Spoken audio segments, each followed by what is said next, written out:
Lexington saw a spike in car thefts last month, and police say a TikTok trend is to blame. Samantha Valentino explains the trend and what you can do to prevent your car from being next. Well. The Kia boys got me. I hate to be a part of this trend. A viral TikTok challenge led to a spike in car thefts here in Lexington. It's known as the Kia Boys Challenge. About 25 to 30 vehicles had been stolen over the course of approximately 2 weeks. Those vehicles were mostly Hyundais and Kias, leading detectives to believe TikTok was partially to blame for the spike. A design flaw in newer model Hyundais and Kias make the cars easier to steal. This information and tutorials quickly spread online, leading to an uptick in car thefts across the country. Some of the individuals who were charged with these crimes, they were able to confirm that our observations were true. So they were, in fact, part of the TikTok challenge. Lexington police say one group was responsible for most of the thefts. Obviously indicated that this could be a challenge among themselves, as well as see who could get the most cars. Kia and Hyundai are now offering free software fixes to owners of the affected vehicles. Regardless of your car's make and model, AAA wants to make sure your car is safe. One of the things to keep in mind is you want to make your car less desirable for the thieves out there. AAA recommends parking in a well-lit area or your garage if possible, and always making sure your car is locked. In Lexington, Samantha Valentino, WKYT. Since those arrests have been made, Lexington police say car thefts have now returned to more consistent levels of what they see month to month. Now that it's officially the spring season, it's the perfect time to get your garden prepared and ready to grow fresh fruits and vegetables. Former president of the Kentucky Garden Club, Donna Smith, says this time of year it's important to ensure your soil is in the proper condition. She says the best place to take it is your local extension office. Get soil from a couple of the locations that you're going to be working with and mix them up and put it in the jar. And take it, a quart jar with a lid on it, and take it to your county agent. She says the results from the soil test will help ensure it's prepared for a good garden season. Today is World Theater Day, so art-loving folks across the region are celebrating everything the medium represents. The Appalachian Center for the Arts in Pikeville is a collaboration of art, theater, music, comedy, education, and more. But one of its deepest purposes is to provide a safe space for storytelling, while providing support for all. And so to be able to have a space that we can express ourselves creatively in, already written works and new works, all of that is so important for our community and for the people who are visiting our community to see who we are. Daniel says the ability to have a community theater hub in the mountains is invaluable. Hear more about the space coming up tonight at 6.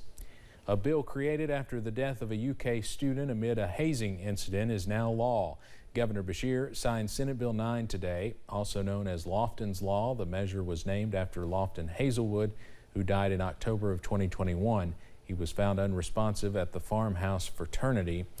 His cause of death was listed as alcohol toxicity. Senate Bill 9 will make hazing that leads to death or serious physical injury a felony. Reckless participation in hazing can result in a Class A misdemeanor. Well, it's a pretty nice day outside today. We've seen plenty of sunshine and plenty of warm air, at least mild air, pushing into the region today. Upper 60s right now from downtown Somerset. Some folks out for a walk downtown. Not too long before that fountain will also spring to life out there, as spring appears to have sprung for many of us. There's the view from UVA Wise.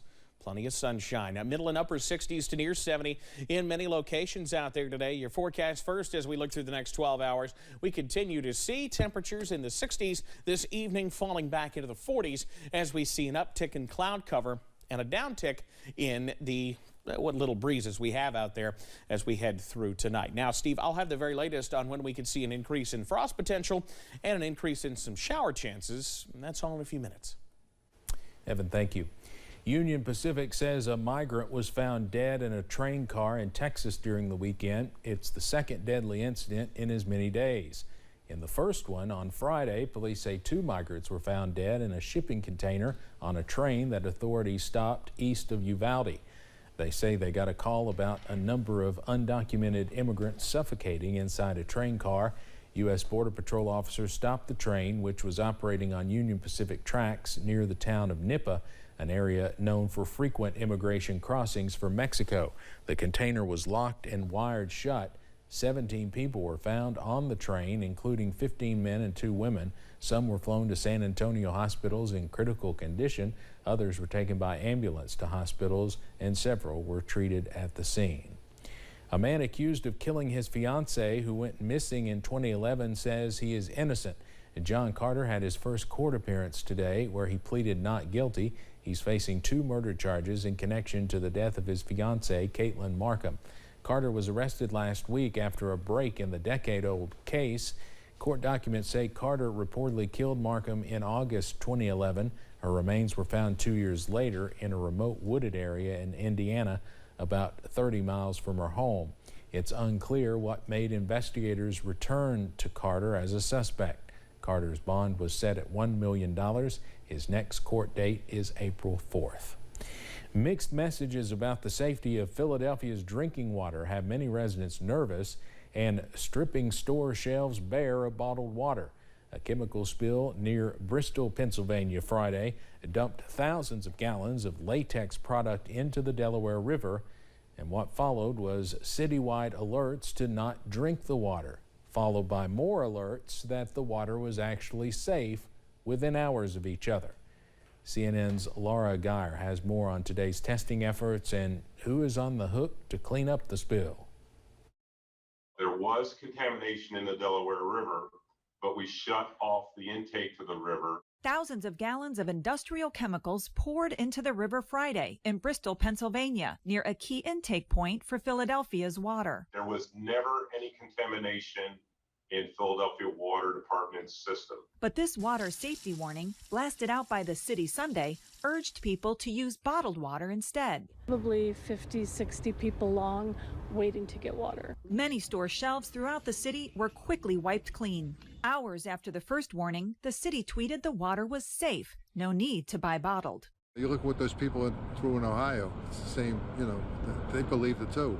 And then look what happens. One of the 3 chemicals spilled was the same one found at the site of a highly toxic train derailment in Ohio last month. So far, not detected in Philadelphia's water. The company behind the river spill blames equipment failure. Our responsibility is we will clean it up. We take full responsibility. We have enough water within the system, which we are clear has no contamination. Their tweet Sunday assuring residents downstream of the spill that tap water was safe to drink, at least until midnight Monday. Other experts still urge caution. We don't have time in these few hours since the spill to do the full toxicological scientific study. So just in the interest of public safety, as this plume is passing, don't drink the water. I'm Laura Aguirre reporting. Philadelphia officials are expected to update the city's water condition after midnight tonight. A small group of demonstrators in Palm Beach County, Florida, have protested against a controversial new bathroom policy.